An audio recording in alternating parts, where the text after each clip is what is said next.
Evening. Go on, man. Child in the corner. How's the rest of you all doing? Good.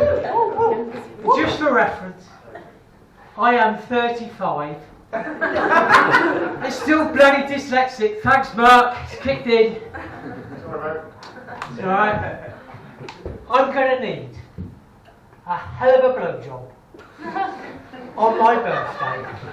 When's your birthday?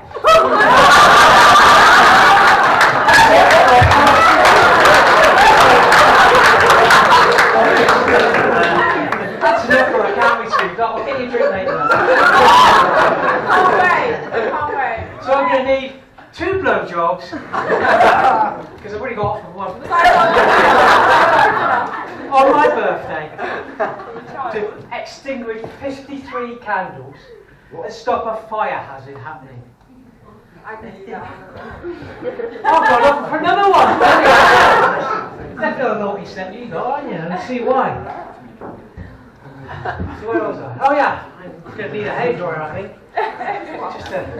Anyway. Blowing out candles reminds me of my brother's 6th birthday party. Mum told him to blow the candles out, unaware that he'd just taken a really big mouthful of Smarties. All over the cake, the kids, everything and everywhere. And that is how my brother helped invent Pebble Dash. Now, as Marcus probably pointed out, it can be very confusing and interesting living with dyslexia. For example, I went to a cafe the other day and asked for an LGBT sarnie. Fortunately, they actually gave me a BLT with a small pot of gravy. I went to a bank and saw a sign that said, "It's the bank that keeps you happy." Now, I am not entirely sure they were happy with the small deposit I left them in the corner. But that's preferable to using the hole in the wall, I think. I was trying to comply with government guidelines done by Boris. And Boris, and that's an oxymoron really, if ever I saw one. And not just because he's got moron in the title. But when I was younger, blondes were sort of classed as silly and stupid. But Boris has completely blown that stereotype out of the well, basically. I mean, how bloody arrogant, foolish does he really think? We're all. Does he really think we're that stupid that we don't think he's telling bloody lies all the time? It's fucking unbelievable. It's always as unbelievable as bloody Reese Mogg trying to defend the fucker. But I'm not here ranting about that all night. I haven't got time. So where was I? Oh yeah, trying to comply with the rule of 6. And I kept seeing and hearing the rule of 6 as the rule of sex. Wishful thinking, obviously, on my part, granted, but I ended up joining an adult dating site. And in the profile, I wrote I had a 51 centimetre long dick. And I got loads of requests for a photo of my dick. To which I replied, sorry for any inconvenience caused. It should have been 15 centimetres. That's 6 inches in over my knee. Have you got a big mouth, love?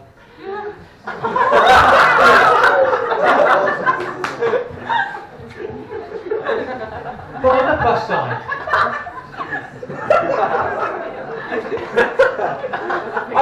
side, I did actually arrange to meet a couple of the girls. I came across one in the park. She said it was a bit premature. I mean, come on, you must have seen that coming. Now I have moved into a new property recently. Hey, thank you. And I have been looking at online reviews for different stuff, like mattresses. And I saw this brilliant review online which I had to write down because it was so damn good. And this is it. Arrived when expected. Excellent service by the delivery man. Very comfy to sleep on.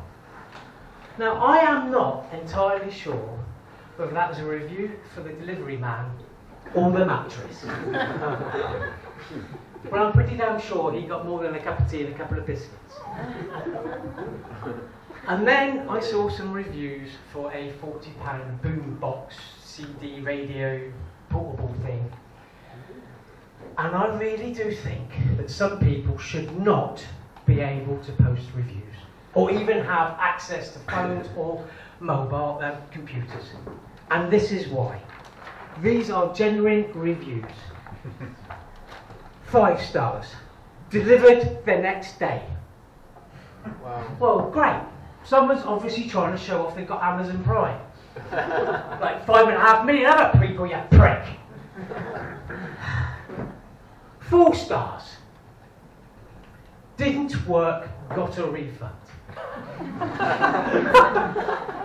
Now surely that is a 1-star review. It didn't work. We're not reviewing the service here. It's probably the prick who's just given it 5 stars for the same day delivery. I mean, you know, it's a pity it didn't actually work. 3 stars. Didn't suit me, sent it back. What the fuck does didn't suit me mean? I mean, was it not big enough for your shoulder to like just prance around like we did in the 80s? Because we had fucking great big boom boxes, that's all we had, and we could do breakdance and everything and shit to it. 5 stars, here we go. Great birthday present. That's it? Wonderful. I mean, were you given a birthday present? Or did somebody come around your house and it was the only kind of shit you had left because you suddenly realised you'd forgotten to give them a birthday present? A bit more product information would not have gone amiss, probably. Another 5-star review. Looks great in the kitchen. Wow.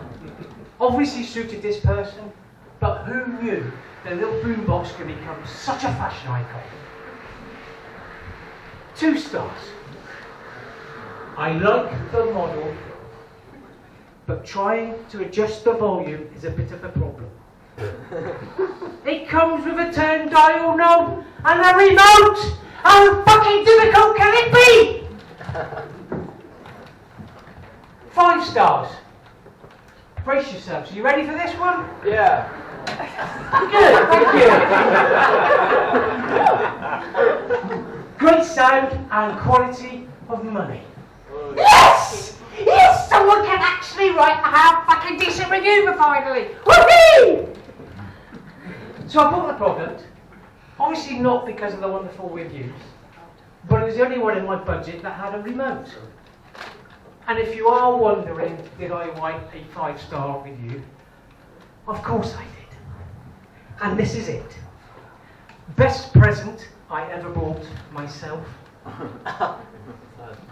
I can change the volume and change the stations at will using the remote, which suits me. Redesigning my new place to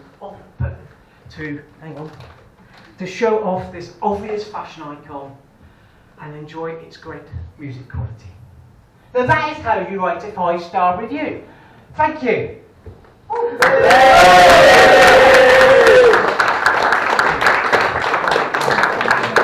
Now, of course, once you have ordered something, you then have to have the parcel delivered. And that is the cherry-knocking version of these modern days. Now, I got an email to say that my parcel would be delivered between 12:34 and 1:34 p.m. and needed a signature.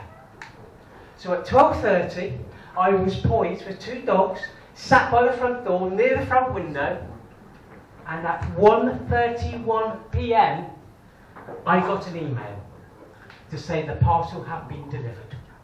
Really?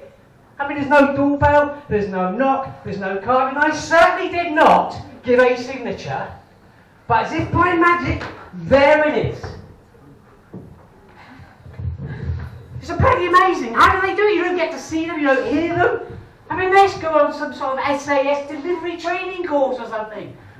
And learn how to bungee jump out of helicopters. I mean, is that they've got go-go gadget arms or extendable crab sticks? It's a bloody amazing.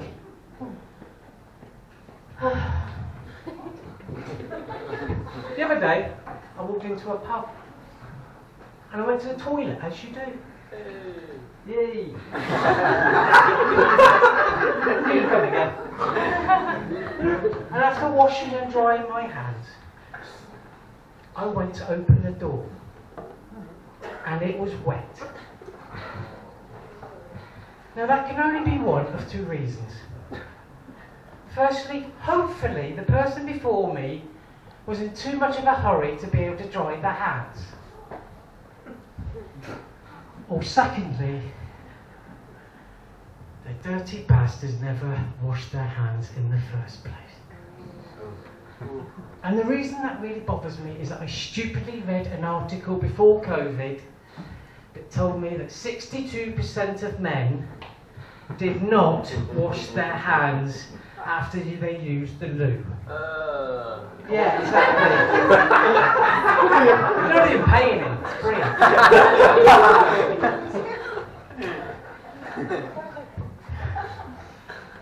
So, the excuse they gave in the article was there was no need to wash their hands because their genitals were clean. Now, I would just like to point out, for my own personal safety, you don't open doors with your genitals, you fucking dirty pricks! So wash your hands, stop spreading germs, and save lives. Because in this time of COVID, if you are not washing your hands, well, that is tantamount to being as foolish, arrogant, and stupid as Boris going to a metropolitan police ball during lockdown, which really could have fucking happened. And I could get arrested, so I think I better stop there. Thank you very much. I am Keith Rothschild.